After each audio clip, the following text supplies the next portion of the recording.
My guest today scaled a security franchise from one location to 400. You go to the map where you see, you find the locations he's in, and you have to actually search for things, and you find that they're all over the place. In the process of doing that, he racked up 250 million American dollars in revenue, all at the same time, he says, while building leaders with purpose. He's a serial entrepreneur, he's an author, and he's a growth strategist. And he is on a mission to show that commercial success starts with intentional leadership. Welcome to Leadership That Sells. This is a podcast about the real conditions under which leadership and sales actually work and where they quietly break down. I spend my time talking to founders, to chief execs, to sales leaders and operators who've had to make the decisions when effort was high, pressure was real, and the usual answers didn't quite fit. So we're not here to try and trade slogans or fancy frameworks. We're trying to surface patterns, things that consistently create momentum, and the stuff that gets in the way. And then what experienced leaders eventually learn to stop doing. So if you're responsible for results, not just ideas, you are in the right place. And you're here today with me and Reid Nyffeler. Thank you very much indeed for joining me. Thank you, Paul. Thanks for having me. Excited to begin the conversation. Well, let's dig into that then. So you talk about the exponential leader. Now, I know what an exponential function is, right? Something that gets bigger by the function of itself. What is an exponential leader and why is it, as you say, critical to business growth? Yeah, great question. I think, many times as we're looking at ourselves, what we can produce on a daily basis, we can add people to our team, right? So we may have 3 to 5 to 7 people, but where we really see growth is when we multiply our team. Yeah. And so if we can, and that's really what an exponential leader will do, is they're working through the people that are on their team to multiply their effect instead of just add to their growth. And so that's really the objective here is how do we get people that multiply our effort instead of those who just add to our objectives? All with bells on. I mean, yes. I think the number of conversations I've had both back in the days where I had a real job and then when I've been out in the world trying to help other people, it's, well, I've got 5 salespeople and I'm doing £5 million. If I have another salesperson, I'll do £6 million. Right. And number one, no, you won't, because that shit just doesn't work like that. But actually, surely you'd want to be doing not 6, but 7 or 8. Surely there's a multiplier effect in there. Somehow you have to try and capture. And I think you bring up a valid point because actually it can work the other way. There's really, we can divide our efforts. If you're a brand new leader and you just stepped into it, sometimes you actually produce less because the time you're allocating to your sales efforts, you're now training, and that person is not focused on what you're focused on. So it's dividing your effort. And then the next step of that is you never want to be dividing your effort, right? Where it's, it's infinitesimally affected.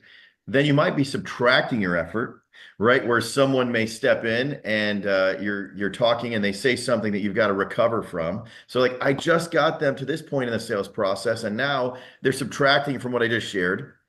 Then the next step is add, right? Of course we want to add, right? We want to add. And then the final step is multiply. And that's what our objective is here. And so, in that sales training and leadership role, we have to step into those 4 things. And there's traps at each one. And there's reasons why each one happened. And there's things we do as leaders that, are a result of each of those, whether it's dividing, subtracting, adding, or multiplying. And so that's really what, I'm here to help share is how do we get to that multiply? Right? And how do we avoid the traps of division? My kids have been doing maths and they're coming back and they're telling me, and I can't remember the it's not an acronym. It's one of those things. It's got the, the letters for the words for the letters, and it's the order of operations. So you do the brackets and then you do the multiplication and then you do this and then that one first. And like anything, I think in business, there is an order of operations.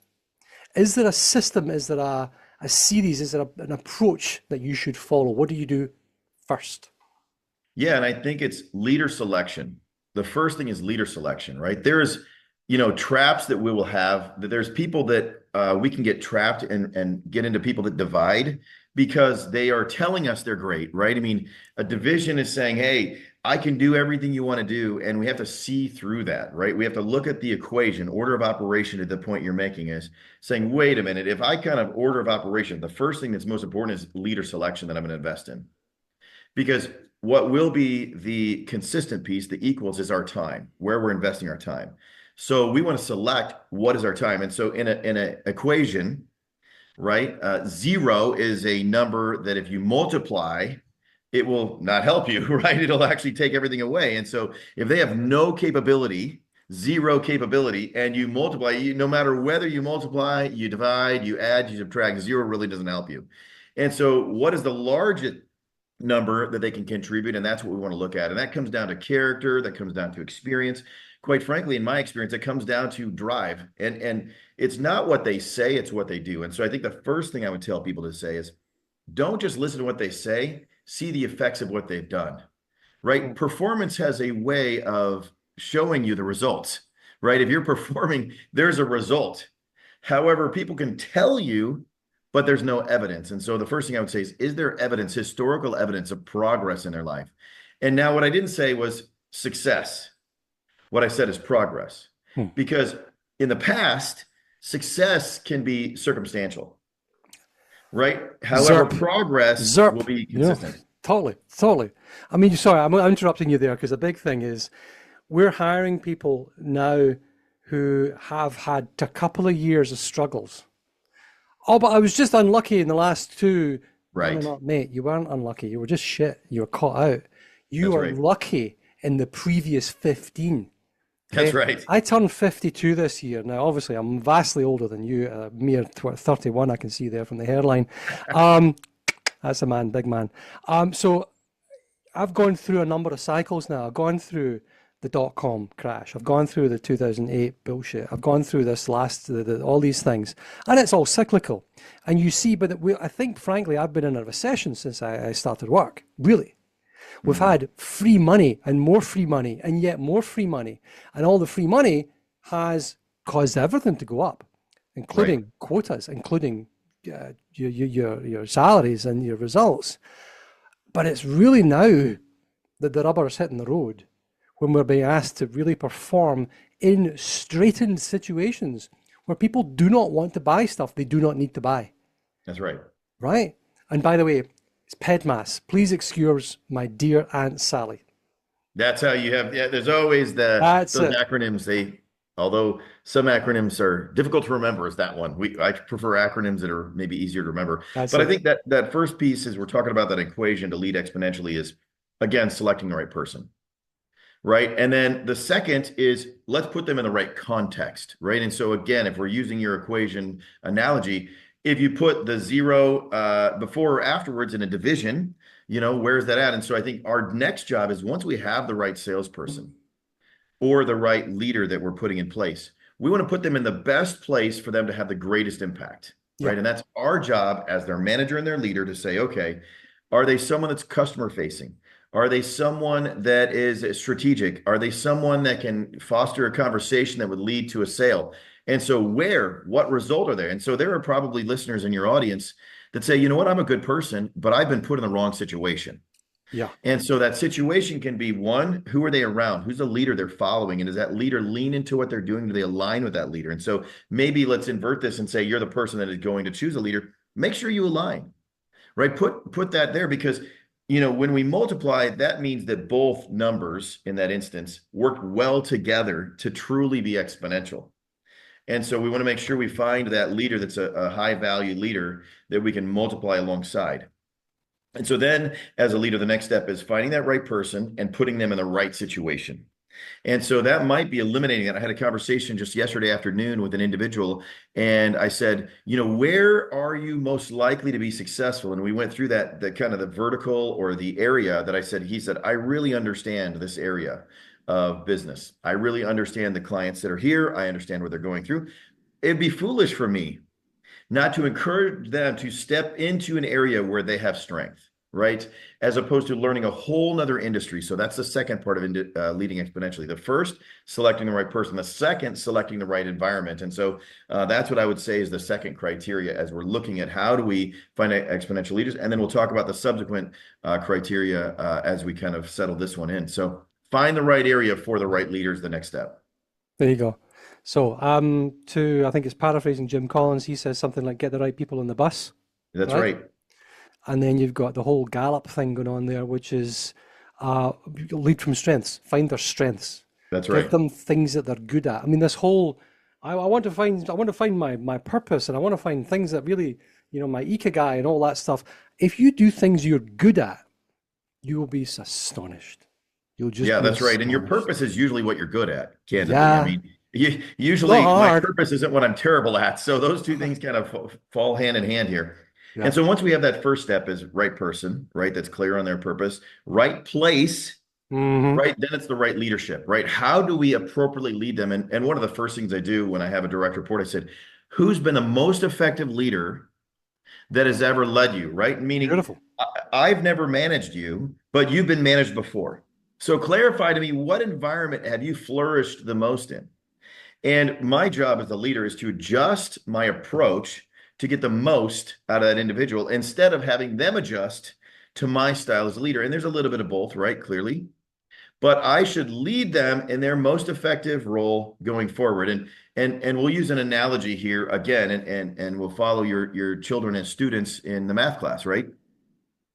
So some people, and there's really three ways that we can learn, right, are auditory, visual, or kinesthetic, right? And so in my children, some I can tell one to do something, and they'll be like, all right, I can hear what you're saying, and I can do that. I have to show another, like, no, do it this way. I got to show you. And another has to do it and say, wow, I tried this and I have to adjust, right? So those are the three ways that we learn. And there's sometimes a balance or a mix of that. And many of us learn differently in those environments. And so now as a leader, I'm saying, wait a minute, if I'm training you as a salesperson or a leader, let's just go out in the field. Let's go out in the field and fail. Then I can teach you the principles. Some people are like, you know what? Just tell me what I need to do, and then I'll go figure it out on my own. Yeah. Right. And then so they tell me what to do, and some like, show me, you do it, and then I'll watch you, and then I'll learn from that. And so the next stage is we develop them exponentially in accordance with the ability they learn the best. So the first step is we select the right leader. The second step, we put them in the right position. Then after that, we're training them in a way that they receive and support training. And so that's the third step. And so again, I think it's the next training. And once we kind of settle that in, we can jump to the subsequent steps from there. But I think the next step is training them a way that effectively helps them understand how to be effective in their role. Let's go back to you just for a second here, and then we'll go into the rest of this journey that we're taking people through. Now, you have built and scaled franchise businesses, which is an Yep. interesting one. So you had an idea, and then you thought, well, I can go out and do this myself, or I can get other people to do the work. So you developed the concept and took it to the market and said, Sure. look what you can do with this. Okay. In scaling that, what would you say was the leadership lesson that had the biggest impact on getting that sort of sales growth? Yeah, I think it's ultimately what I'm unfolding, right? I mean, as a leader, it's placing the right franchisees in the right areas, right? Because I can pick any two franchisees, and some will universally be successful, a small percentage be universally successful wherever they're at. But an exponentially high percentage of those are successful because they grew up in the area that they're servicing. They have experience in the industry that we're operating in, a security industry. They have the disposition that relates to the people that are in that area and the clients they serve. And so that leadership, a large part of that role is identifying the people of character and also getting rid of the people that did not feel, Mhm. align with our values, right? Because they can also be that divider or that subtractor of your culture. And so I found the people that were adders and multipliers, and then I placed them in areas where they'll have the greatest multiplication.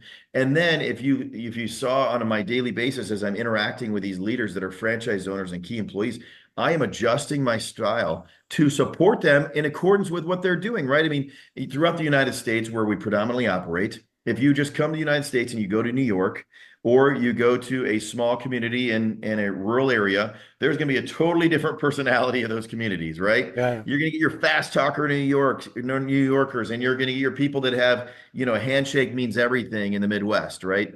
And so I am adjusting based upon the environment as the leader, similarly in that same respect. And so then you have expanded your leadership abilities, right? If we're only able to manage in that New York persona, we're going to limit our opportunity for growth to New York. And so I've learned to adjust by understanding those first two things. Who are they? Really, where are they operating? And then how can I lead them most effectively, right? And then the next step is how do I recognize them? Hmm. I think the fourth step of that is then, and a lot of leaders make this mistake, many times we try to correct, but we don't direct. And what do I mean by that? We're going to say, you Yes. made this mistake and don't do it again. And so when we pull that out of our mistake, out of our daily activity, we don't know what to replace that with. So a good teacher in a math equation can say, hey, you made a mistake here. I'm not just going to mark a red X through it. I'm going to say, here's how you do it next time. We correct. Then upon correction, we reward. Uh-huh. And I think today in society, it's a trap to say, just encourage always, right? Give Yeah. them a friendly like or a thumbs up on everything. No, that doesn't help them because we don't know where our parameters are, right? We don't know what gets rewarded Mhm. and we don't know what gets corrected. So if you're only correcting and you're not rewarding, you're not going to get them to continue to do that. But if you're only rewarding, they're not going to make progress. So as a leader, we need to appropriately say, hey, here's what you need to improve. And here's what I'm going to recognize that you do well. And do those sincerely or authentically, and you will really see progress. And that's the fourth step. I think if you are the number one is I think most of the leadership lessons that I've ever come across have been validated again and again as I watch my children grow. And the reward or the correction, if you continually say, and I see there's kids out there with they're my children's friends, and their parents say, "Oh, that was good, dear." No, bloody wasn't. That was horrible. Yeah. Don't do that again. Congratulations, you've just motivated your son or your daughter to act randomly Yeah, because there's exactly. no limits, there's no ideas, there's no boundaries, there's no guidance. I mean, what the hell?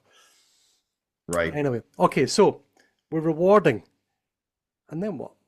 Yeah. And this leads to the fourth and what I would say the final principle and the one that buttons it all up and ties it together. And that's saying do it consistently.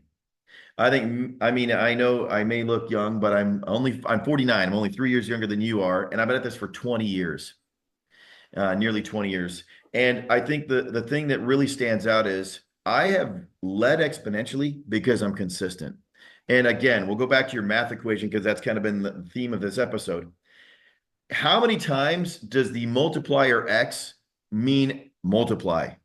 Every time, right? How many times does the addition symbol mean add? Every time, So now if we know that we can consistently count on that, we can build around it. And so as a leader, if they know that every time they come to you and they're successful, you recognize them. And every time they're not in a acting in accordance, you're going to correct them. And that every time and we work in our equation backwards now, every time you're leading them, you're going to lead in association with the strongest way to respond. And every time you select a market, you're going to select the right person. And every time you select the individual, they're going to align with your values. Now you're leading exponentially. But if any of those areas you do that inconsistently, it's going to break down the equation. Yeah. And people lose sight of that. I think we, as leaders on the other side of that, we're like, what is everybody telling me to do today? What is culture telling me to do today? Right? If we go back to the point you were making, the timeless principles are timeless for a reason, right? Whether we had the internet, whether we had computers, whether we had even written paper, if you look throughout the duration of history, the timeless principles that I just gave you, right? Let's go back to rudimentary times. We select a warrior not because of random drawing. They're showing a little proficiency and they're going to protect our culture at the beginning. Then we put them at the front lines because they're effectively the strongest person, right? Then we encourage them in victory to get better and better, at which point then they consistently win battles and we trust them. This is I'm just imagining 1,000 years ago, right? That's leadership selection. And we look at how the Greeks had conquered a lot of for the same reasons, right? We look at how the Romans conquered historically the same reasons. And that's all leadership principles that are still timeless to today. And if we think that we can't lean into many of those principles and apply them today, we're making a mistake. You talk in your book about purpose, and the Yeah. word you use there is transcendental. Yeah. Transcendental purpose. Now, I think you would most normally associate transcendental with meditation or getting out of your Yeah. head, but transcendental is an interesting word. How Yeah, do it's you, transcendent, right? And yes, so essentially beyond yourself, right? So exactly. first of all, I want to kind of put these two together. First, I wrote two books. The first one is Transform Through Purpose, and you're referring to that book. Yes, And the second is Lead lead Exponentially. And so exponentially. Yeah. the first one is understanding transforming through purpose. What is our purpose, and how do we apply that to our lives in every area, right? So I'm going to walk through the three areas of that. The first is transcendent, as you mentioned. It means it's beyond me. Our purpose is never about us. No. Right. If it's about us, the world ends. Our world ends. Right. We won't have Mhm. children. We won't have significant others. We won't have big organizations. It can't be about us, period. It's in So service that of our the purpose other. must be transcendent, right? Yes, Because must I be. think, and Paul, as you, I'm sure, have talked to many people, there's a lot of people think everything's about them. They There have are a not lot of clearly them, found their yeah. purpose There are a because lot of people. they think it's about them. So that's transcendent first. Then it's universal. And Mhm. that means it can be applied everywhere. It's not just applied. Our purpose is not just about work, but it's about our family. It's about, our fun. Everywhere we're at, it's universal. And then it's eternal. It's what we do the rest of our lives. Yeah. Our purpose, we were created on purpose for a purpose. And so that transcendent means it's not about us, right? And then the second book is Lead Exponentially. Once we've clarified and identified our purpose, and I'll give you mine so it's clear there, through intuitive interaction, propel leaders over their self-imposed barriers to live out their unique purpose. So intuitive interaction, just like this, Paul, we're having a conversation. Propel leaders, that's your audience, Yep. right? That's the audience that hopefully they can move forward over their self-imposed barriers. Sometimes that's just a structural understanding of how to lead exponentially so they can live out their purpose, right? And so then once they understand their purpose, then now saying, all right, I know my purpose. Now, how do I multiply that? Which is kind of the context of this conversation. And that is leading exponentially. And I identify who I should invest in. I place them in the right spot. I train and lead them accordingly by recognizing their successes and failures and helping correct that behavior. And then I do it consistently. And I'm going to lead exponentially as a result. And so those two things come together, but it starts with that transcendent. It can't be about me purpose, because how many people, and I would ask your audience this question, would follow someone that's 100% about them? We in this world have the choice to follow someone. We're going to follow leaders that are going to make us better, Yeah. right? That's what we have the choice. Why wouldn't we do that? If they're going to make our lives and our families better, those are the people we want to follow. And so that's the transcendent nature of who we're going to choose to follow. I think you touch on a number of different things. And uh, you mentioned we were created here for a purpose. We were created and bought at a price. We That's were right. put here we as a there's no accident. There's a That's miracle of right. what happened to us, and our job is, I think, essentially this transcendent one. It is to serve. And the Hmm. first thing you do to somebody who's miserable is you say, A, get your arse outside, son, and go and help someone else. That's right. Go and serve someone. Because the minute you look inwards, all you see is a spiral that goes down. That's The right. minute you look outwards, your chin lifts, you see the horizon, you see God's good sunshine, and off and onwards you go. That's right. And in the service of others is where we find most meaning That's right. as That's humans, right. regardless of business people. And if you can wrap this human service in with an entrepreneurial flair and a creativity for strategy and commerciality, you're onto a thing. Yeah, and that is again structure, right? I mean, if you look at a simple equation, we're going to continue to go back to that. I love how Two you're doing plus this. You take on, keep going. I love it's this. two plus two equals four. Yeah. But then we go look at these mathematicians, they're taking those same basic principles and compounding it with brackets and other equations and systems and algorithms that have worked in the past.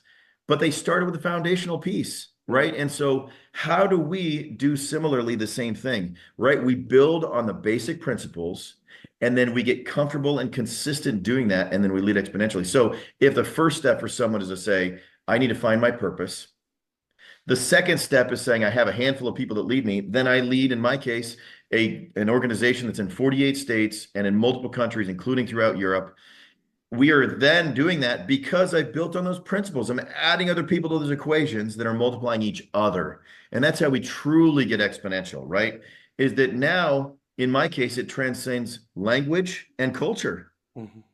Because if you go anywhere in the world, math essentially works the same way, right? Even though language changes, equations are a universal language. Yep.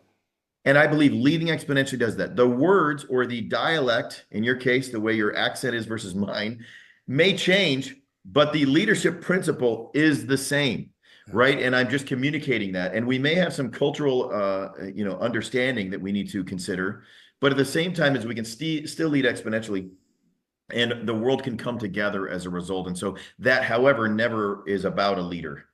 It is about the people that are contributing and the benefit they get by following that leader. And so if we can communicate that, we can truly lead exponentially. And so I think for your audience too, if I were sitting there saying, I want someone to follow me, I would ask yourself this question: what benefit do they get when they choose to follow me? Not what benefit do I get when they sell on my behalf? Or what benefit do I get if what that can't be, they get a paycheck, because they can get that anywhere. What benefit do they specifically get from following you directly that they can't get elsewhere? And that if you can't answer that question, you should really dive in deep to say, what do I offer someone? Maybe it's development. Maybe it's opportunity. Maybe it's an environment. I remember, 10 years ago, I had an employee that worked here and they came up and said, thank you. Thank you for finally having a stable organization with a stable job that allowed for me to go buy my first house. I didn't realize that. They'd been 10 years in their career trying to find their place. They ever felt comfortable enough or had consistent income enough that could stabilize their livelihood enough that they could go buy their first house. And so I realized, wait a minute, their benefit was stability at home. They didn't necessarily need a career path that, led going forward. And some people don't want that. They don't want, 10 layers ahead. But many people want stability in their career of an organization and leadership, and that goes back to that consistency. And so sometimes that's what we're offering individuals. And so do think through that as well as people are looking through that. What are you offering that they can't get somewhere else, and lean into that and provide that? To bring us in for a landing then, what can you offer? If I were to give you 10,000 billboards outside every airport in the world, and the world's largest Sharpie, what would be your concise, consistent, transcendent message for the entire planet? One thing. Yeah, for the one thing for the entire planet was, and I think you kind of leaned into that, is find out how you can help someone else. And then make that one person, two people. How can you help two people? How can you help 5 people? How can you help 100 people? How can you help 1,000 people? And what I've realized is it's actually not doing more things, is doing less things more times. And because we're created for a specific purpose. And so what is that item? What is that thing? And maybe for the audience that's out there that's trying to say, well, I just don't know what that is. Start here. What do people come to you most often for? Right? What are they coming to you? There's something they're seeing in you that they're asking you about, right? My kids are not coming to me for sympathy, right? I'll be honest. I'm not my wife is the person they come to for sympathy, right? They skin their knee. I'm saying, get back up and get in there. You're fine, right? I mean, that's just my role. Blood. So, my purpose is not sympathy, okay? I might give you empathy over time, but it's not sympathy. And no one would say, if I may, project humor, and that people are coming to me for leadership roles, et cetera. So that leans into that. And so now I'm saying, for me, it might be this lead exponentially piece. They're coming. How do I develop as a leader? So then I'm saying, okay, now next step for that, as we're kind of wrapping this up, if they have identified what's there, how can I consistently and concisely deliver that message? How do I simplify that message, right? I gave the equation. How do I simplify that message so then they can apply it? Because information without application is worthless.